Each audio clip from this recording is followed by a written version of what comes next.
कावेरी आणि मनीष एक आनंदी जोडपं. त्यांच्या आयुष्यात सगळं सुरळीत चाललं होतं आणि त्यांच्या पहिल्या मुलीनं आता 11 वर्ष पूर्ण केली होती. पण तिच्या डोळ्यांतला एकटेपणा त्यांना दिसू लागला आणि त्या एकाच भावनेमुळे त्यांनी दुसऱ्या बाळाचा निर्णय घेतला. 2 वर्ष प्रयत्न करूनही कावेरी गरोदर राहिली नाही आणि मग त्यांनी उपचाराचा मार्ग निवडला. काही महिन्यांनंतर त्यांच्या आयुष्यात आनंदाची लाट आली. जुळ्या बाळांचा जन्म झाला. घरात पुन्हा हसू, आनंद, सगळं काही परत आलं. पण हा आनंद जास्त दिवस टिकला नाही. एक दिवस त्यांच्या मोठ्या मुलीनं सहज विचारलं, बाबा, ही बाळं कुणासारखी दिसतात? आपल्यासारखी तर अजिबात दिसत नाहीत. आणि हाच प्रश्न मनीषच्या मनात शंकेचं वादळ घेऊन आला. त्यानं DNA तपासणी केली आणि जे समोर आलं ते पाहून त्याच्या पायाखालची जमीन सरकली. त्या बाळांचा DNA ना त्याच्याशी जुळत होता ना कावेरीशी. ज्या आईनं त्यांना 9 महिने पोटात वाढवलं तिच्याशीही नाही. मग ही बाळं कुणाची? आणि त्यांची खरी मुलं कुठे गेली? या जोडप्याच्या आयुष्यात नक्की काय घडलं हे जाणून घेण्यासाठी व्हिडिओ शेवटपर्यंत नक्की ऐका. शहराच्या गोंगाटात एक साधं शांत पण प्रेमाने भरलेलं घर होतं. त्या घरात राहत होते मनीष आणि कावेरी. दोघंही सुशिक्षित, नोकरी करणारे, आयुष्य व्यवस्थित जगणारे. बाहेरून बघितलं तर त्यांचं आयुष्य परफेक्ट वाटायचं. चांगली नोकरी, स्वतःचं घर, सुसंस्कृत कुटुंब आणि सगळ्यात महत्त्वाचं म्हणजे एकमेकांवर मनापासून प्रेम करणारे. लग्नानंतरची पहिली 2 वर्ष त्यांनी एकमेकांसोबत आयुष्य एन्जॉय केलं. प्रवास, काम, फ्युचर प्लॅनिंग सगळं सुरळीत चाललं होतं. आणि मग एक दिवस त्यांच्या आयुष्यात एक छोटीशी परी आली, त्यांची मुलगी आर्या. त्या दिवसापासून त्या घरातल्या प्रत्येक भिंतीला अर्थ आला. प्रत्येक सकाळ खास झाली. मनीष, बघ ना, किती गोड हसते आपली मुलगी, कावेरीनं आर्याला हातात घेत हसत म्हटलं. मनीषनं जवळ येत तिच्या कपाळावर हलकं चुंबन दिलं. आपल्यासारखीच आहे, पण थोडी तुझ्यासारखी जास्त दिसते.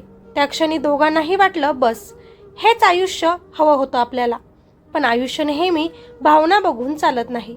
वास्तवात निर्णय घ्यावे लागतात. दोघंही नोकरी करत असल्यामुळे त्यांनी एक महत्त्वाचा निर्णय घेतला. आपण एकच बाळ ठेवूया, तिच्यावरच पूर्ण लक्ष देऊ, तिला काहीच कमी पडू देणार नाही, कावेरी म्हणाली. मनीषनेही होकार दिला. घरच्यांनी सुरुवातीला थोडं विचारलं, पण शेवटी त्यांनीही मान्य केलं आणि आयुष्य पुढे सरकत राहिलं. वेळ कोणासाठीही थांबत नाही. पाहता पाहता 11 वर्ष गेली. आर्या आता मोठी झाली होती. शाळेत चांगली, हुशार, सगळ्यांची आवडती. पण गेल्या काही महिन्यांपासून तिच्यात काहीतरी बदल होत होता. ती जास्त शांत झाली होती. एकटी बसून राहायची. आधीसारखं खेळणं, हसणं, बोलणं कमी झालं होतं. एक दिवस कावेरीनं हे लक्षात घेतलं. ती किचनमधून बाहेर आली आणि पाहते तर आर्या खिडकीजवळ बसून बाहेर बघत होती. आर्या, काय झालं ग? तू इतकी शांत का आहेस हल्ली? कावेरीनं विचारलं. आर्याने काहीच उत्तर दिलं नाही. फक्त हलकंसं हसली आणि काही नाही आई असं म्हणाली. पण आईला कळतं काहीतरी आहे.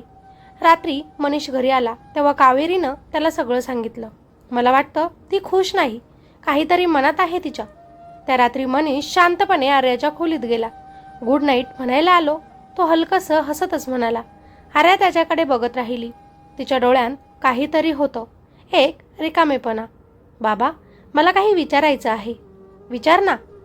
ती काही क्षण शांत राहिली आणि मग हळू आवाजात म्हणाली, आपल्या घरी फक्त मीच का आहे? मनीष थोडा गोंधळला. म्हणजे? माझ्या सगळ्या फ्रेंड्सला भाऊ किंवा बहीण आहे. ते सगळे एकत्र खेळतात, भांडतात, पण एकत्रच असतात, राहतात. मी एकटीच असते. मला पण हवं आहे ना कुणीतरी सोबत घरात. त्या एका वाक्यानं मनीषच्या मनात काहीतरी तुटलं. त्यानं काहीच उत्तर दिलं नाही. फक्त तिच्या डोक्यावर हात फिरवला आणि झोप आता, एवढंच म्हणाला. त्या रात्री दोघांनाही झोप लागली नाही. आपण चुकलो का? कावेरीचा आवाज थरथरत होता. आपण सगळा विचार केला, पण तिचं एकटेपणा नाही. मनीष शांतपणे म्हणाला. खूप वेळ दोघंही शांत बसले. मग कावेरीनं धाडस करून विचारलं, आपण अजून एक बाळ करूया का? हा प्रश्न हवेतच थांबला, पण उत्तर दोघांच्याही मनात होतं. दुसऱ्या दिवसापासूनच त्यांनी प्रयत्न सुरू केले. सुरुवातीला सगळं नॉर्मल वाटत होतं, पण महिने गेले, काहीच झालं नाही. 1 वर्ष गेलं, दुसरं वर्षही संपलं, पण कावेरी गरोदर झाली नाही. आता त्यांना भीती वाटायला लागली. आपल्यात काही प्रॉब्लेम तर झाला नसेल ना? कावेरीनं एक दिवस विचारलं. मनीषकडे तिच्या त्या प्रश्नाचं उत्तर नव्हतं. शेवटी त्यांनी डॉक्टरांकडे जाण्याचा निर्णय घेतला. चाचण्या झाल्या, रिपोर्ट्स आले. डॉक्टर म्हणाले, सगळं काही नॉर्मल आहे, काही मोठी अडचण नाही. मग आम्हाला बाळ का होत नाही? मनीषने विचारलं. डॉक्टर थोडे गंभीर झाले आणि म्हणाले, कधी कधी असं होतं, जास्त वर्ष अंतर राहिलं की. तुम्ही IVF ट्राय करू शकता. डॉक्टरांचं बोलणं ऐकून दोघंही नवरा बायको एकमेकांकडे बघत राहिले. IVF नाव तर त्यांनी ऐकलं होतं, पण त्याबद्दल नीट माहिती नव्हती. यावेळी डॉक्टरांनी सविस्तर सांगितलं, आम्ही तुमचे एग्स आणि स्पर्म घेऊन लॅबमध्ये फर्टिलायझेशन करतो. एम्ब्रिओ तयार करून युटेरसमध्ये ट्रान्सफर करतो. पण यासाठी खर्च जास्त होता. आता ही प्रक्रिया अवघड होती, पण कारण एकच होतं, आर्या. आम्ही तयार आहोत, मनीषनं ठामपणे तेव्हा सांगितलं. ट्रीटमेंट सुरू झाली. इंजेक्शन, टेस्ट, हॉस्पिटलचे फेरफटके. कावेरीने नोकरी सोडली. मनीष सगळं एकटं सांभाळत होता. त्यानं यावेळी त्याच्या घरच्यांनाही बोलावून घेतलं. सगळे एकत्र राहत होते. आणि मग एक दिवस डॉक्टर हसतच बाहेर आले. कॉंग्रॅच्युलेशन, तुम्ही प्रेग्नेंट आहात. त्या क्षणी सगळं थांबल्यासारखं झालं. कावेरीच्या डोळ्यात अश्रू आले. मनीषनं तिचा हात घट्ट पकडला. 9 महिने खूप काळजीत गेले. प्रत्येक चेकअप, प्रत्येक रिपोर्ट, सगळं परफेक्ट होतं. घरात आनंदाचं वातावरण होतं. आर्या खूप खुश होती. मला भाऊ हवा आहे, ती रोज म्हणायची. आणि मग तो दिवस आला. कावेरीला हॉस्पिटलमध्ये ॲडमिट केलं. ऑपरेशन थिएटरच्या बाहेर सगळेच थांबले होते. प्रत्येक सेकंद भारी वाटत होता. काही वेळाने डॉक्टर बाहेर आले. कॉंग्रॅच्युलेशन, ट्विन्स जुळे बाळं झाले आहेत, एक मुलगा आणि एक मुलगी. सगळ्यांनी आनंदाने एकमेकांना मिठी मारली. पण कावेरी अजूनही शुद्धीवर नव्हती. सगळे बाळांकडे बघत होते. तेवढ्यात आर्या म्हणाली, बाबा, हे बाळ कुणासारखं दिसतंय? सगळे शांत झाले. आजी म्हणाली, आता नाही ग कळत, हळूहळू कळेल. 15 दिवस गेले. दोन्हीही बाळं वाढत होते. पण एक गोष्ट विचित्र होती, त्यांचा चेहरा घरातल्या कुणासारखाच दिसत नव्हता. त्यात त्यांची आई म्हणाली, मुलांचे डोळे तर मला वेगळेच दिसतात, आपल्यात तर कुणी असं नाही रे. मनीष बारकाईनं बघत होता, रोज, प्रत्येक वेळी. आणि त्याच्या मनात एक शंका वाढत होती, ही मुलं आमचीच तर आहेत ना. एक दिवस त्यानं कुणालाही न सांगता DNA टेस्ट केला. रिपोर्ट हातात आला. त्यानं थरथर हाताने तो उघडला आणि त्याच्या डोळ्यांसमोर सगळं अंधारलं. मॅच 0%, ना त्याच्याशी ना कावेरीशी. त्याच्या हातातून तो रिपोर्ट खाली पडला. म्हणजे ही आपली मुलं नाहीत. त्याचा आवाज तुटला. त्याच्या डोक्यात एकच प्रश्न घुमत होता, मग आपली मुलं कुठे आहेत? मनीषच्या तोंडून शब्द निघाले, पण त्याला स्वतःलाच विश्वास बसत नव्हता. हातातला DNA रिपोर्ट खाली पडला आणि तो खुर्चीवर कोसळला. डोकं गरगरत होतं. सगळं काही एका क्षणात बदललं होतं. हे कसं शक्य आहे? IVF केलं, सगळं व्यवस्थित झालं, मग चूक कुठे झाली? त्याच्या मनात विचारांचा भडीमार सुरू होता. कावेरीचा चेहरा डोळ्यांसमोर येत होता. तिचा आनंद, तिचं आई बनण्याचं स्वप्न. आणि अचानक त्याच्या मनात भीती दाटून आली, जर तिला हे समजलं तर. पण सत्य लपवणं आता शक्य नव्हतं. दुसऱ्या दिवशी सकाळी कावेरी बाळांना जवळ घेऊन बसली होती. तिच्या चेहऱ्यावर समाधान होतं, पण मनीषच्या चेहऱ्यावर ताण स्पष्ट दिसत होता. काय झालं? तू इतका शांत का आहेस? कावेरीनं त्याला विचारलं. मनीष काही क्षण काही बोललाच नाही. मग त्याने हळूच रिपोर्ट तिच्या हातात दिला. कावेरीनं तो उघडला. काही ओळी वाचल्या आणि तिच्या चेहऱ्यावरचं ते हसू गायब झालं. हे काय आहे? तिचा आवाज थरथरत होता. DNA टेस्ट, मनीषनं उत्तर दिलं. म्हणजे? ती गोंधळली. मनीषच्या डोळ्यात पाणी आलं. हे दोन्हीही बाळं आपली नाहीत. क्षणभर सगळं थांबल्यासारखं झालं. नाही नाही, असं होऊच शकत नाही. कावेरी जोरातच ओरडली. तिचा श्वास वाढला, हात थरथरले आणि अचानकच ती बेशुद्ध पडली. हॉस्पिटलमध्ये तिला ICUमध्ये ॲडमिट केलं गेलं. डॉक्टर तिच्यावर उपचार करत होते. बाहेर मनीष एकटाच उभा होता, पूर्णपणे तुटलेला. त्याच्या मनात फक्त एकच प्रश्न घुमत होता की आपली मुलं कुठे आहेत? काही वेळानंतर तो थेट IVF हॉस्पिटलमध्ये पोहोचला. त्याच्या चेहऱ्यावर राग होता, डोळ्यांत अस्वस्थता होती. डॉक्टर कुठे आहेत? तो रिसेप्शनवर जोरात बोलला. स्टाफ घाबरला. सर, काय झालं? शांत व्हा. माझी मुले कुठे आहेत? मनीषचा आवाज आता थरथरत नव्हता. तो सरळ संतापाने भरलेला होता. सर, तुम्ही काय बोलताय? आम्हाला समजत नाही. माझ्या बाळांचं DNA माझ्याशी, माझ्या बायकोशी मॅच होत नाही. IVF तुम्ही केलं होतं ना? मग तरी असं का? एक्सप्लेन करा. येथील सगळं वातावरण आता तणावपूर्ण झालं. एक सिनियर डॉक्टर बाहेर आले. मिस्टर मनीष, प्लीज काम डाऊन. आपण आत जाऊन बोलूया. बाहेर दुसरे पण पेशंट आहेत. कॅबिनमध्ये बसल्यानंतर मनीषनं रिपोर्ट टेबलवर फेकला. डॉक्टरांनी तो पाहिला आणि त्यांच्या चेहऱ्यावरही चिंता उमटली. हे अनयुज्युअल आहे, ते म्हणाले. अनयुज्युअल नाही, ही चूक आहे. मनीषनं आवाज चढवला. माझी मुले कुठे आहेत ते सांगा. डॉक्टर काही क्षण शांत राहिले. मग त्यांनी इंटरकॉमवर कोणाला तरी बोलवलं. लॅब रिपोर्ट्स आणि एम्ब्रिओ ट्रान्सफर रेकॉर्ड्स लगेच आणा सांगितलं. काही मिनिटात फाईल्स आल्या. डॉक्टर एक एक कागद तपासत होते. त्यांच्या कपाळावर आठ्या पडत होत्या. Embryo code, patient ID, transfer date ते पुटपुटत होते. अचानकच ते थांबले. हे मिसमॅच आहे. खरंच असं झालं म्हणजे? मनीषनं ताडकान विचारलं. डॉक्टरांनी त्याच्याकडे पाहिलं. तुमच्या केसचा एम्ब्रिओ कोड आणि ट्रान्सफर रिपोर्ट मधला कोड वेगळा वेगळा आहे. क्षणभर तिथं शांतता पसरली. म्हणजे दुसऱ्याचा एम्ब्रिओ? मनीषचा आवाज खाली गेला. डॉक्टर काहीच बोलले नाहीत, पण त्यांचा चेहरा सगळं सांगत होता. मनीषच्या डोक्यात स्फोट झाला. म्हणजे तुम्ही माझ्या बायकोच्या पोटात दुसऱ्यांचं एम्ब्रिओ टाकलं? डॉक्टरांनी लगेचच सांगितलं, कदाचित लॅबमध्ये मोठी चूक झाली असेल. आम्ही ते व्हेरीफाय करतो. कदाचित? तुम्हाला माहिती आहे का तुम्ही काय केले? मनीष जोरात ओरडला. तेवढ्यात आणखी एक स्टाफ मेंबर आत आला. सर, स्टोरेज लॉगमध्ये पण इश्यू आहे. डॉक्टर दचकल्यासारखेच झालेत. काय इश्यू? काही एम्ब्रॉईज मिसिंग दाखवत आहे आणि काही रॉंग एंट्रीज आहेत. आता खोलीत तणाव शिगेला पोहोचला. मनीषला आता स्पष्ट झालं, ही साधी चूक नाही.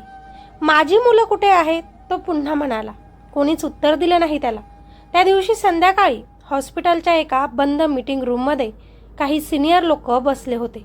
त्यात डॉक्टर, ॲडमिन हेड आणि लॅब इन्चार्ज होते. ही गोष्ट बाहेर गेली तर हॉस्पिटल बंद पडेल, एक जण म्हणाला. ऑलरेडी DNA रिपोर्ट बाहेर आलाय. पेशंट शांत बसणार नाही, दुसरा म्हणाला. त्याला हँडल करावा लागेल, सेटलमेंट करावा लागेल, तिसरा म्हणाला. पण जर मीडियापर्यंत गेलं तर? सगळेच शांत झाले.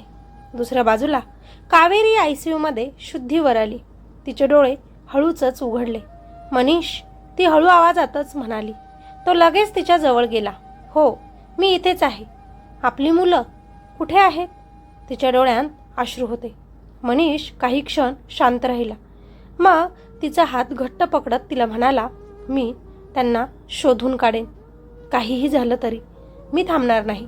रात्रीचे 2 वाजले होते, पण मनीषच्या डोळ्यांना अजिबात झोप नव्हती.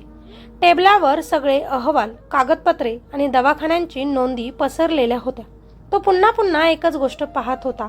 गट क्रमांक E47. या गटात अजून कोणाचे गर्भबीज होते? तो स्वतःशीच बोलला.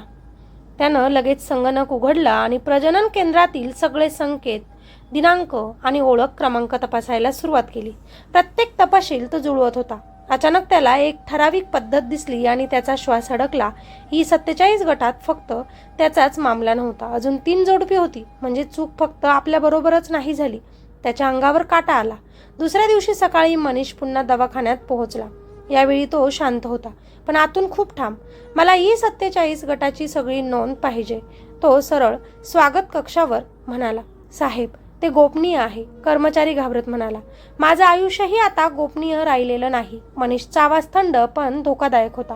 काही वेळानंतर त्याला एका खोलीत बसवण्यात आलं आणि काही कागदपत्रे त्याच्यासमोर ठेवण्यात आली. तो एक एक कागद उघडत गेला. पहिली 2 कागदपत्रे साधी होती. तिसरं कागद उघडताच तो थांबला.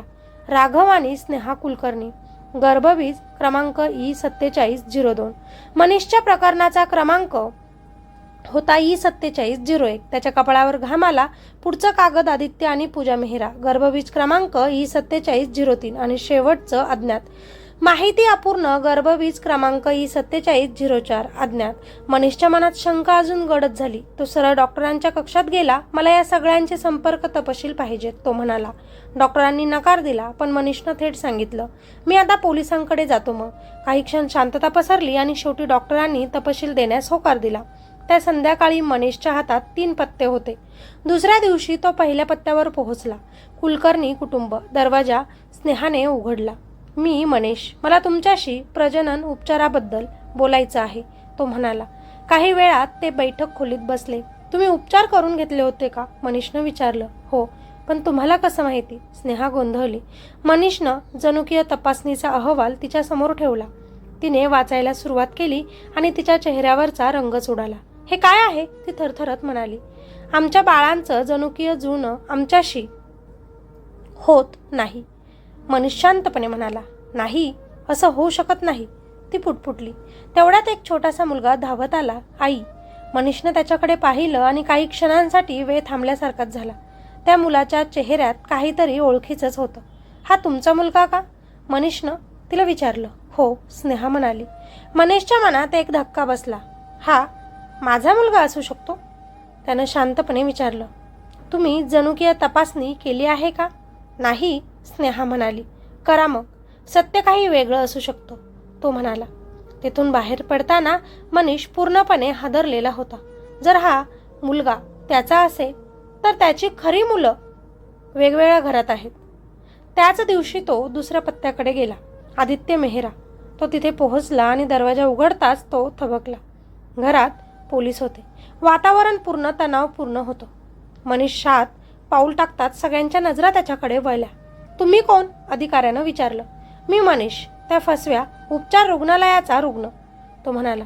अधिकारी काही क्षण त्याच्याकडे पाहत राहिला आणि म्हणाला. आम्हालाही तुमच्यासारखाच प्रकार समोर आला आहे. मनीषचा श्वास जड झाला. म्हणजे या घरातल्या बाळांचा DNA तपासणी अहवाल आला आहे आणि तो आईवडिलांशी जुळत नाही, अधिकारी म्हणाला. आता सगळं स्पष्ट होत होतं. तो एक साधा गोंधळ नव्हता, तर काहीतरी गंभीर प्रकार होता. मला सगळं खरं जाणून घ्यायचं आहे, मनीष म्हणाला. अधिकाऱ्यानं त्याला बसायला सांगितलं. आम्ही आधीच त्या रुग्णालयावर चौकशी सुरू केली आहे, पण एक गोष्ट खूप विचित्र आहे. काय? मनीषनं विचारलं. अधिकारी म्हणाला. तुम्ही ज्या गटाबद्दल बोलताय त्यात एक नोंद गायब आहे, अज्ञात. मनीषच्या अंगावर काटा आला. हो, मी पाहिलंय ते. ही 4704. अधिकारी मान हलवत म्हणाला. पण त्या नोंदीत ना नाव आहे ना पत्ता. पूर्ण माहिती काढून टाकली गेली आहे. माहिती काढून टाकली? मनीष डचकलाच. हो, आणि ती मुद्दाम काढली गेली आहे, अधिकारी म्हणाला. आता मनीषच्या मनात शंका अधिकच गडद झाली. म्हणजे कुणीतरी हे सगळं जाणून बुजून करतंय, अधिकारी पुढे म्हणाला. आणखीन एक गोष्ट, त्या दिवशीच्या महत्त्वाच्या दृश्य नोंदी गायब आहेत. कोणत्या? ज्या दिवशी गर्भरोपण करण्यात आलं त्या दिवसाच्या. मनीष थबकला. म्हणजे सगळं आधीपासूनच ठरवून केलं होतं. त्या रात्री मनीष घरी परतला. कावेरी अजूनही अशक्तच होती, पण शुद्धीत होती. काही कळलं? तिनं हळू आवाजात विचारलं. मनीष काही क्षण शांत राहिला. मग म्हणाला. ही चूक नाही, कुणीतरी मुद्दाम केलंय. कावेरीच्या डोळ्यात भीती भरली. म्हणजे आपली मुलं कुठेतरी जिवंत आहेत? हो, आणि मी त्यांना शोधून काढणार, मनीष ठामपणे म्हणाला. दुसऱ्या दिवशी पोलीस आणि मनीष पुन्हा त्या रुग्णालयात गेले. यावेळी सगळे कर्मचारी घाबरलेले दिसत होते.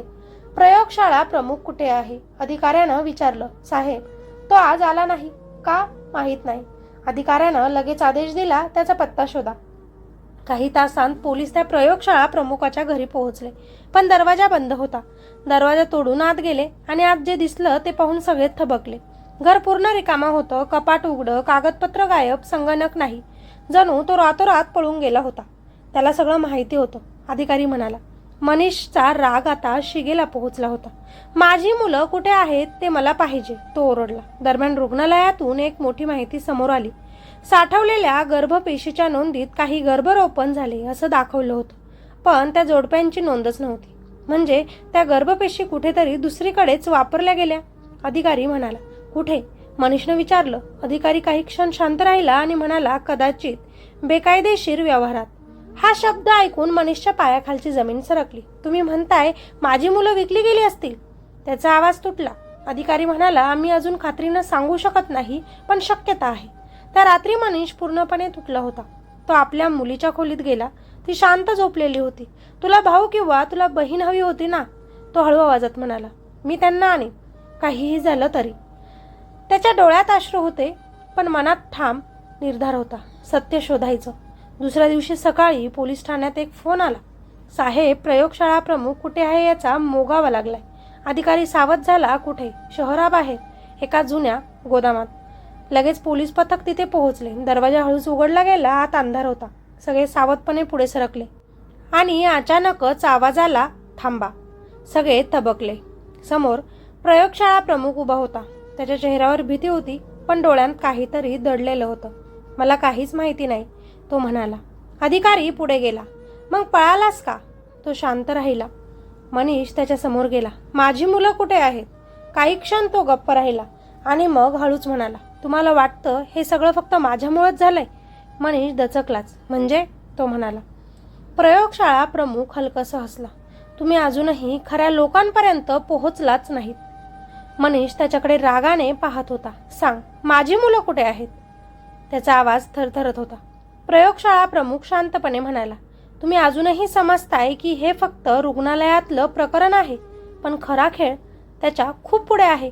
पोलीस अधिकारी पुढे सरकला. सरळ बोल, नाहीतर इथून थेट तुरुंगात जाशील. तो थोडा वेळ गप्प राहिला आणि मग म्हणाला, तुम्हाला वाटतं आम्ही फक्त गर्भ बदलले? नाही नाही, आम्ही लोकांच्या आयुष्याशी खेळलो आणि त्यासाठी मोठे लोक आमच्या मागे आहेत. मनीषचा श्वास अडकला. मोठे लोक? हो, डॉक्टर, उद्योगपती आणि काही राजकीय लोकही. त्या शब्दांनी सगळं वातावरण अधिकच गंभीर झालं. अधिकारी लगेचच म्हणाला, नावे सांग. प्रयोगशाळा प्रमुखाने डोळे मिटले. मी सांगितलं तर मी जिवंत राहणार नाही, आणि नाही सांगितलंस तर? अधिकारी कठोर आवाजात म्हणाला. तो हळूच म्हणाला, तुम्हाला वाटतं मला भीती नाही? मला आधीच इशारा मिळालाय. कोणाकडून? मनीष ओरडला. तो काही बोलणार इतक्यात अचानक बाहेरून गोळीबाराचा आवाज झाला. धाड धाड. सगळे घाबरले. पोलीस लगेच सज्ज झाले. कोणीतरी बाहेर आहे, एक जवान ओरडला. गोदामाच्या बाहेर अंधारात काही सावल्या पडत होत्या. त्याला संपवायला आलेत. प्रयोगशाळा प्रमुख घाबरून म्हणाला, कोण? पण त्यानं काही उत्तर दिलं नाही. पोलिसांनी त्याला ताब्यात घेतलं आणि तिथून लगेच बाहेर काढलं.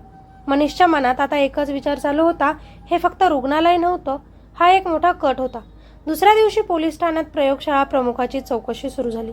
सुरुवातीला तो काहीच बोलत नव्हता, पण शेवटी तो तुटला. हो, आम्ही गर्भ बदलले, पण ते आमच्या इच्छेनं नव्हतं. मग? अधिकारी विचारत म्हणाला. आमच्यावर दबाव होता. आम्हाला आदेश दिले गेले होते. कोणाचे आदेश? तो थोडा वेळ थांबला आणि हळू आवाजात म्हणाला, एक संस्था आहे जी अशा गोष्टींचा व्यवहार करते. मनीषच्या अंगावर काटा आला. कसला व्यवहार? हे ऐकून खोलीत शांतता पसरली. तुम्ही म्हणताय बाळांचीच खरेदी होते? अधिकारी धक्का बसल्यासारखाच म्हणाला. हो, श्रीमंत लोक जे स्वतःला मुलं होऊ देऊ शकत नाहीत, ते पैसे देऊन परफेक्ट बाळं घेतात. मनीषचा राग आता नियंत्रणाबाहेर गेला होता. आणि आमचं? तो ओरडला. तुमच्यासारख्या लोकांच्या गर्भपिशवी वापरल्या जातात. तुमचं मूल दुसऱ्याला दिलं जातं. त्याचे शब्द मनीषच्या हृदयावर वार करत होते. म्हणजे माझी मुलं कुणाकडे आहेत? त्याचा आवाज तुटला. प्रयोगशाळा प्रमुख म्हणाला, नोंदी आहेत, पण त्या सुरक्षित ठिकाणी ठेवल्या आहेत. कुठे? अधिकारी विचारत म्हणाला. तो काही क्षण शांत राहिला आणि मग म्हणाला, शहराबाहेर, एक खाजगी बंगल्यात. कुणाचा बंगला? डॉक्टर शिरोळे. हे नाव ऐकताच मनीष दचकलाच. तोच डॉक्टर ज्याने आमच्यावर उपचार केले? हो, तोच या सगळ्याचा मुख्य आहे. आता सगळं स्पष्ट होत होतं. ज्याच्यावर त्यांनी विश्वास ठेवला तोच त्यांचा सर्वात मोठा शत्रू निघाला होता. त्या रात्रीच पोलिसांनी त्या बंगल्यावर छापा टाकण्याचा निर्णय घेतला. मनीषही त्याच्यासोबतच जायला तयार झाला. हे माझं प्रकरण आहे, मी मागे हटणार नाही, तो ठामपणे म्हणाला. मध्यरात्री पोलीस पथक त्या बंगल्याजवळ पोहोचलं. मोठा आलिशान बंगला, बाहेर कडक सुरक्षा, सगळे तयार. अधिकारी हळू आवाजात म्हणाला. सगळ्यांनी मान हलवली. कारवाई आदेश मिळताच पोलीस आत शिरले. आतलं दृश्य पाहून सगळे थबकले. ते एक साधं घर नव्हतं, ते एक गुप्त प्रयोगशाळा होती. काचेच्या खोल्या, यंत्रणा आणि काही फाईल्स, सगळं जप्त करा, अधिकारी ओरडला. मनीष वेड्यासारखा सगळीकडे शोधत होता, माझी मुलं कुठे आहेत? अचानक त्याच्या नजरेस एक फाईल पडली. त्यावर लिहिलं होतं E4704. त्यानं थरथरत्या हाताने ती उघडली. आत फोटो होते, 2 नवजात बाळांचे, आणि खाली लिहिलं होतं, जोडी वेगळी केली आहे. मनीषच्या डोळ्यात पाणी आलं. नाही, तो ओरडला. पण पुढच्या पानावर जे लिहिलं होतं ते वाचून तो पूर्णपणे कोसळला.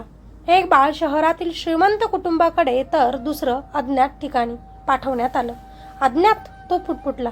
अधिकारी त्याच्याकडे पाहत म्हणाला, आपण अजून संपलो नाही, आपण शोधू त्यांना. पण त्याच क्षणी एक पोलीस धावत आला. साहेब, डॉक्टर शिरोळे सापडले नाहीत, ते पळाले आहेत. वातावरण पुन्हा तणावपूर्ण झालं. ते परत येतील. प्रयोगशाळा प्रमुखाने हळू आवाजात म्हटलं. का? मनीषनं विचारलं. तो म्हणाला, कारण त्यांच्याकडे अजून एक गुपित आहे. कसलं गुपित? तो हसला आणि म्हणाला, तुमच्या मुलांबद्दलचा शेवटचं सत्य. प्रयोगशाळा प्रमुखाचे शब्द अजूनही मनीषच्या कानात घुमत होते. बंगल्यावरचा छापा संपला होता, पण प्रश्नांची उत्तरं अजूनही दूर होती. त्या फाईल्समधला फोटो त्या 2 नवजात बाळांचा मनीषच्या डोळ्यांसमोर सतत फिरत होता. एक बाळ श्रीमंत कुटुंबाकडे तर दुसरं अज्ञात ठिकाणी. ही ओळ त्याला वेड लावत होती. दुसऱ्या दिवशी सकाळी पोलीस ठाण्यात मनीष पुन्हा आला. त्या श्रीमंत कुटुंबाचा पत्ता मिळाला का? त्यानं उतावीळपणे विचारलं. अधिकारी म्हणाला, हो, पण ही केस संवेदनशील आहे. थेट जाऊ शकत नाही. मला काही फरक पडत नाही. ते माझं मूल आहे. मनीष ठाम होता. काही वेळ चर्चेनंतर पोलिसांनी निर्णय घेतला. ते त्या कुटुंबाकडे जाणार होते. शहरातील एका मोठ्या आलिशान परिसर, उंच भिंती, सुरक्षा रक्षक आणि आत एक सुंदर बंगला. इथे मनीषनं विचारलं. हो, इथेच, अधिकारी म्हणाला. दरवाजा उघडला गेला. समोर एक श्रीमंत जोडपं उभं होतं. हो, काय हवं? त्यांनी विचारलं. पोलिसांनी ओळख सांगितली. आम्हाला तुमच्या मुलाबद्दल काही विचारायचं आहे. त्या ऐकताच त्या जोडप्याच्या चेहऱ्यावर हलकी भीती उमटली. काय झालं? त्यांनी विचारलं. मनीष आत गेला. त्याचं हृदय जोरात धडधडत होतं. तुमचा मुलगा कुठे आहे? काही क्षण शांतता आणि मग वरच्या मजल्यावरून एक छोटासा मुलगा खाली आला. सुमारे 2 वर्षांचा. त्याच्या डोळ्यात निरागसता होती. पण मनीष थबकला. त्या मुलाच्या डोळ्यात त्याला स्वतःचं प्रतिबिंब दिसलं. हा? त्याचा आवाज थरथरला. मुलगा हसत त्याच्या जवळ आला आणि अचानक त्याचा हात धरला. त्या स्पर्शानं मनीषच्या अंगावर शहारा आला. हा माझा? त्याच्या डोळ्यात पाणी आलं. कावेरीचे चेहरे, आठवणी, सगळं त्याच्या डोळ्यांसमोर आलं. अधिकारी त्या जोडप्याकडून वळून म्हणाला, हा मुलगा तुम्हाला कसा मिळाला? ते दोघंही गप्प झाले आणि शेवटी त्या महिलेच्या डोळ्यांतून अश्रू आले. आम्हाला सांगितलं होतं की हा कायदेशीर मार्गाने आहे. आम्ही खूप वर्ष मुलासाठी वाट पाहत होतो. शेवटी आम्हाला तो मिळाला. कुणी दिला? अधिकाऱ्यानं कठोरपणे विचारलं. डॉक्टर शिरोळे. आता सगळं स्पष्ट होत होतं. मनीष त्या मुलाकडे पाहत होता. त्याला उचलून घ्यावं, मिठीत घ्यावं असं त्याला वाटत होतं. पण समोरचं सत्य खूप गुंतागुंतीचं होतं. हा माझा मुलगा आहे, तो हळू आवाजात म्हणाला. ते जोडपं हादरलं. काय? अधिकारी म्हणाला, DNA तपासणी होईल, सगळं स्पष्ट होईल. पण त्याच क्षणी मोठा ट्विस्ट समोर आला. त्या मुलानं अचानक मनीषकडे पाहून म्हटलं, बाबा. सगळे तबकले. मनीषच्या डोळ्यांत अश्रू होऊ लागले. त्याला बाबा कसं माहीत? तो पुटपुटला. त्या महिलेनं रडत सांगितलं, तो नेहमीच बाबा म्हणतो. पण आम्हाला वाटायचं तो फक्त शब्द शिकतो. पण मनीषला जाणवलं हा फक्त योगायोग नव्हता, रक्ताचं नातं होतं. आपोआपच बोलत होतं. पण कथा इथेच थांबत नाही. कारण अधिकाऱ्यानं फाईलचं दुसरं पान उघडलं. थांबा, अजून एक गोष्ट आहे. सगळे त्याच्याकडे पाहू लागले. या मुलाचा DNA पूर्णपणे मॅच होत नाही. म्हणजे? मनीष दचकलाच. यात तुमचे काही गुण आहेत, पण पूर्ण नाहीत. खोलीत पुन्हा शांतता पसरली. म्हणजे हा पूर्णपणे माझा मुलगा नाही? मनीषच्या पायाखालची जमीनच सरकली. अधिकारी गंभीरपणे म्हणाला, कदाचित या मुलावर काही प्रयोग झाले आहेत. प्रयोग? त्या शब्दाने सगळेच हादरले. तेवढ्यात त्या घरातील नोकर धावत आला. साहेब, टीव्ही लावा, मोठी बातमी आहे. टीव्ही सुरू केला आणि स्क्रीनवर बातमी झळकत होती. प्रसिद्ध डॉक्टर शिरोळे यांचा मृतदेह सापडला. मनीषच्या हातातून सगळं निसटलं. मग आता सत्य कोण सांगणार?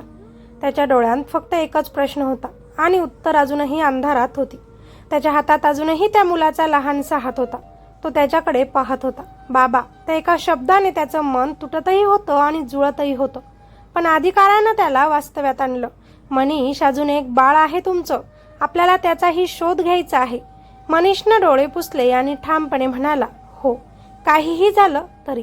दुसऱ्या दिवशी पोलीस ठाण्यात तपास पुन्हा सुरू झाला. प्रयोगशाळा प्रमुखाने दिलेली माहिती आता महत्वाची ठरत होती. तो म्हणाला होता ना, एक बाळ अज्ञात ठिकाणी पाठवलं गेलं. अधिकारी फाईल चाळत म्हणाला, त्या अज्ञाताचा मागोवा घ्यायचा असेल तर आपल्याला पैशांचा मागोवा घ्यावाच लागेल. तपासाची दिशा बदलली. रुग्णालयातील जुन्या आर्थिक व्यवहारांची छाननी सुरू झाली. अनेक व्यवहार स्वच्छ होते, पण काही व्यवहार संशयास्पद होते. मोठ्या रकमा वेगवेगळ्या खात्यात. आणि शेवटी एक नाव समोर आलं, आर्या ट्रस्ट. हा ट्रस्ट काय आहे? मनीषनं विचारलं. कागदावर अनाथ मुलांसाठी काम करणारी संस्था, अधिकारी म्हणाला. पण प्रत्यक्षात तेच शोधायचं आहे. काही तासांत पोलीस त्या ट्रस्टच्या पत्त्यावर पोहोचले. शहराच्या बाहेर एक जुनं इमारत. बाहेरून साधी दिसणारी, पण आत काहीतरी वेगळंच जाणवत होतं. सगळे सावध, अधिकारी म्हणाला. दरवाजा उघडला गेला. आत काही लहान मुलं खेळत होती. सगळं अगदी सामान्य वाटत होतं. एक महिला पुढे आली. हो, काय हवं? आम्ही चौकशीसाठी आलो आहोत, अधिकारी म्हणाला. मनीष आत पाऊल टाकत होता. त्याचं हृदय जोरात धडधडत होतं. अचानक त्याची नजर एका कोपऱ्यात बसलेल्या छोट्या मुलीवर गेली. ती एकटीच बसली होती. तिच्या डोळ्यात काहीतरी ओळखीचं होतं. मनीष थबकला. ही. तो तिच्याकडे चालत गेला. ती मुलगी त्याच्याकडे पाहत होती. काही क्षण दोघे एकमेकांकडे बघत राहिले आणि अचानक ती मुलगी हळू आवाजात म्हणाली, आई. मनीषचा श्वास थांबला. आई? तो पुटपुटला. त्या शब्दाने सगळे थबकले. अधिकारी लगेच पुढे आला. या मुलीची माहिती दाखवा, तो कठोरपणे म्हणाला. महिला थोडी घाबरली, पण तिनं फाईल आणली. फाईल उघडली गेली. त्यात लिहिलं होतं, अज्ञात बालिका, अंदाजे वय 2 वर्ष. अज्ञात? अधिकारी म्हणाला. हीच ती. मनीषच्या डोळ्यात अश्रू आले. माझी मुलगी? तो तिच्या समोर बसला. तिच्या डोक्यावर हात ठेवला. त्या स्पर्शानं दोघांनाही काहीतरी जाणवलं. पण कथा इथेच संपत नाही, कारण अधिकाऱ्यानं त्या फाईलमध्ये अजून काही पाहिलं. थांबा, तो म्हणाला. या मुलीच्या वैद्यकीय नोंदी. सगळे त्याच्याकडे पाहू लागले. इथे लिहिलं आहे, विशेष निरीक्षणाखाली. म्हणजे? मनीषनं विचारलं. अधिकारी गंभीर झाला. या मुलीवरही काही प्रयोग झाले असावेत. नाही, मनीष ओरडला. त्याचा संयम तुटत होता. ते लोक आमच्या मुलांवर काय करत होते? त्या ट्रस्टमधली महिला आता पूर्णपणे घाबरली होती. मला काहीच माहिती नाही. आम्हाला फक्त मुलं दिली जातात. कोण देतं? अधिकारी विचारत म्हणाला. ती थरथरतच म्हणाली, डॉक्टर शिरोळे आणि काही लोक. कोण? पण ती काहीच बोलली नाही. तेवढ्यात एक पोलीस धावत आला. साहेब, इथे मागच्या खोलीत काही सापडले. सगळे तिकडे गेले. दरवाजा उघडला आणि आत जे काही दिसलं ते पाहून सगळ्यांच्या अंगावर काटा आला. ती एक गुप्त खोली होती. उपकरणं, कागदपत्र आणि भिंतींवर फोटो. अनेक मुलांचे. त्यात मनीषच्या 2 बाळांचे फोटोही होते, वेगवेगळ्या अवस्थांमध्ये. हे काय आहे? मनीषच्या हातून सगळं निसटलं. अधिकारी म्हणाला, हे फक्त बाळांची अदलाबदल नाही. हे काहीतरी मोठे प्रयोग चालू होते. कसला प्रयोग? मनीष थरथरत म्हणाला. अधिकाऱ्यानं एक फाईल उचलली. त्यावर लिहिलं होतं, प्रकल्प परिपूर्ण वारस. खोलीत शांतता पसरली. म्हणजे ते परफेक्ट बाळ तयार करत होते. अधिकारी म्हणाला. मनीषच्या डोळ्यांसमोर सगळं फिरू लागलं. माझी मुलं प्रयोगासाठी वापरले? त्याचा आवाज हरवला. पण सगळ्यांत मोठी धक्का अजून बाकी होता, कारण त्या फाईलच्या शेवटच्या पानावर एक फोटो होता, डॉक्टर शिरोळे आणि त्यांच्या बाजूला उभा असलेला एक माणूस. चेहरा स्पष्ट दिसत नव्हता, पण मनीष थबकला. हा चेहरा. त्याच्या डोळ्यात भीती उतरली. हा माझ्या घरात आला होता. मनीषचे शब्द ऐकून सगळे थबकले. त्या फोटोतील अर्धवट दिसणारा चेहरा, पण मनीषला तो स्पष्ट आठवत होता. अधिकारी लगेचच म्हणाला. कधी आला होता? मनीष आठवण्याचा प्रयत्न करत म्हणाला, जेव्हा कावेरी गरोदर होती तेव्हा. एकदा डॉक्टरांसोबत चेकअपच्या नावाखाली. खोलीत तणाव पसरला. म्हणजे तो माणूस थेट तुमच्या घरात आला होता? अधिकारी गंभीर झाला. मनीषच्या मनात आता भीती वाढत होती. तो आपल्या आयुष्यात आधीपासूनच होता. त्या फाईलमधील फोटो पुन्हा नीट पाहिला गेला. चेहरा पूर्ण दिसत नव्हता, पण एक गोष्ट स्पष्ट होती, तो कुणी साधा माणूस नव्हता. त्याचं वागणं, उभं राहणं, सगळ्यात एक सत्ता दिसत होती. आपल्याला त्याची ओळख काढावी लागेल, अधिकारी म्हणाला. तपास सुरू झाला. त्या फोटोला तांत्रिक पद्धतीनं स्पष्ट करण्यात आलं आणि काही तासांत त्याचा चेहरा समोर आला. फोटो स्क्रीनवर झळकला आणि मनीषच्या पायाखालची जमीनच सरकली. आणि हा तर तो. शब्दच हरवला. अधिकारीही थोडा वेळ शांत राहिला. हा शहरातील मोठा उद्योगपती विक्रम सावंत. खोलीत एकच शांतता. विक्रम सावंत? मनीषनं पुटपुटलं. हो, आणि त्याचा रुग्णालयाशी काहीही अधिकृत संबंध नाही, पण तो या सगळ्यांच्या मागे आहे, अधिकारी म्हणाला. मनीषच्या डोळ्यांसमोर सगळं फिरू लागलं. म्हणजे माझ्या घरात आलेला हा माणूस माझ्या मुलांचं आयुष्य बदलणारा? रागाने त्याचे हात मुठीत घट्ट झाले. मला त्याला भेटायचं आहे, तो ठामपणे म्हणाला. हे सोपं नाही, अधिकारी म्हणाला. तो खूप मोठा माणूस आहे. सुरक्षा, संपर्क. मला काही फरक पडत नाही, मनीष ओरडला. तो माझ्या मुलांसाठी जबाबदार आहे. तर रात्रीच त्यांनी विक्रम सावंतच्या बंगल्यावर जाण्याचा निर्णय घेतला. तो बंगला शहरातील सगळ्यात सुरक्षित ठिकाणांपैकी एक होता. मोठे गेट, सुरक्षा रक्षक, कॅमेरे. पण यावेळी पोलीस तयार होते. कोणीही आत बाहेर जाऊ देऊ नका, आदेश दिला गेला. काही वेळातच ते आत शिरले. आतलं दृश्य भव्य होतं, पण वातावरण थंड. सावंत कुठे आहे? अधिकारी ओरडला. एक नोकर घाबरून म्हणाला, साहेब वर आहेत. मनीष धावतच वर गेला. दरवाजा उघडला आणि समोर विक्रम सावंत शांतपणे उभा होता, जणू त्याला सगळं आधीच माहिती होतं. मी वाटच पाहत होतो तुमची, तो हसत म्हणाला. तू? मनीष त्याच्यावर झेपवणार इतक्यात पोलिसांनी त्याला थांबवलं. शांत रहा, अधिकारी म्हणाला. तुम्ही माझ्या मुलांसोबत काय केलं? मनीषचा आवाज थरथरत होता. विक्रम सावंत शांतपणे खुर्चीत बसला. तुम्ही लोक खूप भावनिक होतात, तो म्हणाला. तुमच्यासाठी ते मुलं आहेत, पण आमच्यासाठी तो एक प्रकल्प होता. प्रकल्प? अधिकारी रागाने म्हणाला. हो, परिपूर्ण वारस प्रकल्प. विक्रम हसत म्हणाला. जगात सगळ्यांना सर्वोत्तम हवं असतं, मग मुलं का नाही? मनीषचा संयम तुटत होता. तू वेडा आहेस का? तो ओरडला. कदाचित, पण श्रीमंत लोक पैसे देतात यासाठी. त्यांना हुशार, निरोगी, परिपूर्ण मूल हवं असतं आणि आम्ही ते देतो. खोलीत शांतता पसरली. आणि त्यासाठी तुम्ही आमच्यासारख्या लोकांचा वापर करता? अधिकारी विचारत म्हणाला. बरोबर, विक्रम म्हणाला. तुमच्यासारख्या सामान्य लोकांचे उत्तम गुण आम्ही निवडतो, त्यावर प्रयोग करतो आणि परफेक्ट बाळ तयार करतो. मनीषच्या डोळ्यात आता अश्रू आले. माझी मुलं? विक्रम थोडा पुढे झुकला आणि म्हणाला. तुमचं एक मूल तुम्ही आधीच पाहिलं आहे, आणि दुसरं? मनीषचा आवाज थरथरला. विक्रम हसला. ते अजूनही आमच्याकडे आहे. खोलीत एकच खळबळ उडाली. कुठे आहे? अधिकारी ओरडला. विक्रम शांतपणे म्हणाला. जिथे कोणी पोहोचूच शकत नाही तिथं. खोटं बोलू नकोस, मनीष ओरडला. पण विक्रमचा चेहरा बदलला नाही. तुम्ही उशीर केला आहे, तो म्हणाला. तो प्रकल्प पूर्ण झाला आहे. म्हणजे? अधिकारी विचारतच म्हणाला. विक्रम उठला, खिडकीजवळ गेला आणि बाहेर पाहत म्हणाला. तुमचं मूल आता तुमचं मूल राहिलं नाही. विक्रम सावंतचे ते शब्द मनीषच्या कानात घुमत होते. त्या एका वाक्याने त्याचं सगळं जग कोसळलं होतं. कुठे आहे माझी मुलं? मनीष जवळजवळ ओरडलाच. विक्रम शांतपणे त्याच्याकडे पाहत म्हणाला. तुम्हाला खरंच वाटतं तुम्ही तिथपर्यंत पोहोचू शकता? अधिकारी पुढे सरसावला. आता खेळ संपलाय सावंत, सगळे पुरावे आमच्याकडे आहेत. विक्रम हलकसा हसला. पुरावे? तुम्हाला वाटतं हे सगळं इतकं सोपं आहे? त्याच्या आत्मविश्वासाने सगळ्यांनाच अस्वस्थ केलं. पण मनीष थांबणारा नव्हता. तू काहीही बोल, पण मी माझं मूल परत आणणार, तो ठामपणे म्हणाला. काही तासांच्या चौकशीनंतर अखेर विक्रम तुटला. ठीक आहे, तो म्हणाला. तुम्हाला तुमचं मूल हवंय ना, तर या. पोलिसांनी मनीष त्याच्या मागे निघाले. शहराच्या बाहेर एका एकांत ठिकाणी मोठं बंदिस्त संशोधन केंद्र. बाहेरून साधं, पण आत पूर्ण वेगळं जग. इथे? अधिकारी म्हणाला. हो, इथेच परिपूर्ण वारस तयार होतात, विक्रम शांतपणे म्हणाला.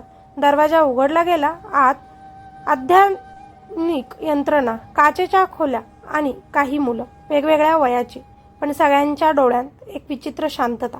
मनीषचं हृदय जोरात धडधडत होतं. माझं मूल कुठे आहे, तो घाबरत विचारतो. विक्रम एका खोलीसमोर थांबला. काचेच्या आत एका छोटा मुलगा उभा होता, सुमारे 2 वर्षांचा. पण त्याच्या डोळ्यात काहीतरी वेगळं होतं. भावना नव्हत्या, फक्त रिकामी नजर. हा विक्रम म्हणाला. मनीषचा श्वास अडकला. हा माझा, तो हळू आवाजात म्हणाला. अधिकाऱ्याने लगेच तपासणी केली. हो, DNA पूर्ण जुळतो. त्या शब्दाने मनीषच्या डोळ्यात अश्रू आले. माझा मुलगा, तो काचेवर हात ठेवत म्हणाला. पण मुलगा काहीच प्रतिक्रिया देत नव्हता. तो असा का आहे? मनीषनं घाबरत विचारलं. विक्रम शांतपणे म्हणाला. कारण आम्ही त्याला परिपूर्ण बनवले, भावना नसलेलं. फक्त बुद्धिमत्ता आहे त्याच्याकडे. तू राक्षस आहेस, मनीष ओरडला. तू त्याचं बालपणच काढून घेतलंस. त्याचा आवाज तुटत होता. विक्रम म्हणाला. भावना माणसाला कमकुवत करतात. आम्ही त्या काढून टाकल्या आहेत त्याच्यातून. त्या शब्दांनी सगळे हादरले. हे सगळं थांबवायला हवं, अधिकारी ओरडला. पोलिसांनी लगेच कारवाई सुरू केली. सगळ्या मुलांना बाहेर काढलं जात होतं. त्या गोंधळात मनीष काचेची खोली उघडून आत गेला. त्यानं आपल्या मुलाला उचललं. बाळा, तो रडत म्हणाला. पण मुलगा शांत होता. कोणतीच प्रतिक्रिया नाही. ते पाहून मनीषचं हृदय तुटलं. मी तुला परत आणीन, तुझं सगळं हरवलेलं परत आणीन, तो हळू आवाजात म्हणाला. अचानक सायरन वाजू लागला. सिस्टीम बंद होत आहे, एक कर्मचारी ओरडला. विक्रम पळून जाण्याचा प्रयत्न करत होता. त्याला पकडलं, अधिकारी ओरडला. पाठलाग सुरू झाला. शेवटी विक्रम पकडला गेला. खेळ संपला सावंत, अधिकारी म्हणाला. विक्रम हसत म्हणाला. तुम्ही मला पकडलत, पण हा प्रकल्प संपणार नाही. आता सगळंच संपलं, अधिकारी ठामपणे म्हणाला. काही वेळात सगळं नियंत्रणात आलं. मुलांना सुरक्षित ठिकाणी हलवलं गेलं. मनीष आपल्या दोन्ही मुलांना घेऊन बसला होता. एक त्याला बाबा म्हणणारा आणि दुसरा पूर्ण शांत. त्याच्या डोळ्यांत अश्रू होते, पण मनात एकच निर्धार. मी त्यांना पुन्हा सामान्य जीवन देणार. काही दिवसांनी कावेरी घरी परतली. तिनं दोन्ही मुलांना पाहिलं आणि रडतच त्यांना मिठी मारली. आपली मुलं, ती म्हणाली. पण त्या आनंदातही एक वेदना होती. त्या मुलांच्या डोळ्यांत अजूनही काहीतरी हरवलं होतं आणि ते परत मिळवणं हीच त्यांची खरी लढाई होती. कावेरी आपल्या दोन्ही जुळ्या मुलांकडे पाहत बसली होती. एक तिच्या खुशीत हसत होता, बाबा बाबा म्हणत. मनीषाकडे हात पुढे करत होता आणि दुसरा अगदी शांत, पूर्ण शांत, डोळे उघडे पण भावनाविरहित. मनीष त्याच्याकडे पाहत होता. मी तुला परत आणीन बाळा, हे वाक्य तो रोज स्वतःला सांगत होता. काही दिवस गेले. डॉक्टरांकडे उपचार सुरू झाले. मानसोपचार तज्ज्ञ, न्यूरोतज्ज्ञ सगळे प्रयत्न सुरू होते. त्यांचं शरीर पूर्णपणे ठीक आहे, एक डॉक्टर म्हणाला, पण त्याच्या मेंदूत भावनांशी संबंधित भाग दाबला गेला आहे. म्हणजे तो कधीच. कावेरीचा आवाज तुटला. डॉक्टर शांतपणे म्हणाला, आम्ही प्रयत्न करू, पण वेळ लागेल. आणि खात्री नाही. त्या शब्दांनी पुन्हा एकदा त्यांचं मन तुटलं. पण मनीष हार मानणाऱ्यांपैकी नव्हता. तो माझा मुलगा आहे, मी त्याला पुन्हा हसायला शिकवणार, तो ठामपणे म्हणाला. दिवस गेले, आठवडे गेले. कावेरी त्याच्याशी बोलायची, गाणी म्हणायची, मोठी मुलगी त्याच्यासोबत खेळायची, पण काहीच फरक पडत नव्हता. एक दिवस सगळे एकत्र बसले होते. मोठी मुलगी त्या शांत मुलाजवळ बसली होती. तिनं त्याचा हात धरला आणि म्हणाली, तू माझा भाऊ आहेस ना. काही क्षण शांतता आणि अचानक त्या मुलाच्या डोळ्यात हलकीशी हालचाल झाली. मनीषनं ते पाहिलं. कावेरी पाहिलंच, तो हळू आवाजात म्हणाला. कावेरीच्या डोळ्यात आशेचा किरण चमकला. दुसऱ्या दिवशी पुन्हा तसंच झालं. यावेळी त्या मुलाच्या होठांवर हलकीशी हालचाल झाली, जणू तो काहीतरी बोलण्याचा प्रयत्न करत होता. हे शक्य आहे, डॉक्टर म्हणाले. भावना पूर्णपणे संपलेल्या नाहीत, त्या आत कुठेतरी आहेत. आता सगळ्यांच्या मनात एकच आशा निर्माण झाली की तो परत येऊ शकतो. दरम्यान विक्रम सावंत आणि त्याच्या साथीदारांवर खटला सुरू झाला. संपूर्ण देशभरात ही बातमी पसरली. परिपूर्ण वारस प्रकल्प उघड झाला. अनेक कुटुंब समोर आली, अनेक मुलं परत मिळाली, पण काही अजूनही हरवलेली होती. मनीषनं एक निर्णय घेतला. तो या सगळ्या कुटुंबासाठी उभा राहणार. आपण एकटं नाही, अजून खूप लोक आहेत, तो म्हणाला. पण ही गोष्ट इथेच संपली नाही. मनीषनं हार मानली नाही. सत्य शोधण्याच्या त्याच्या या हट्टामुळे अखेर एक मोठं रहस्य उघडलं.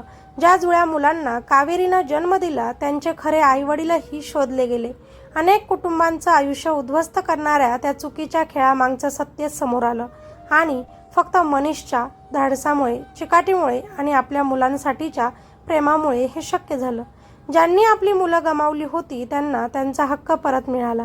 आणि या सगळ्या प्रवासाने एक गोष्ट सिद्ध झाली. जेव्हा आई वडील आपल्या मुलांसाठी उभे राहतात, तेव्हा कोणतंही सत्य लपून राहत नाही. काही महिन्यांनी घरात एक वेगळंच वातावरण होतं. हळूहळू तो शांत मुलगा बदलत होता. त्याच्या चेहऱ्यावर आता कधी कधी भावना दिसू लागल्या होत्या.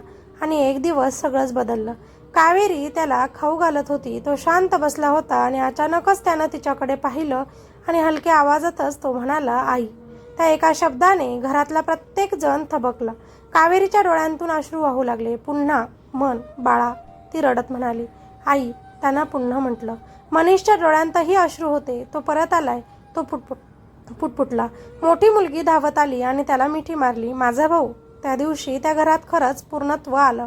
पण या सगळ्या प्रवासाने त्यांना एक गोष्ट शिकवली. परिपूर्ण असं काही नसतं. भावना, नातं, प्रेम यांच्याशिवाय माणूस अपूर्णच असतो. शेवटी मनीष कॅमेऱ्यासमोर उभा होता. पत्रकार त्याला विचारत होते, तुम्हाला काही सांगायचं आहे?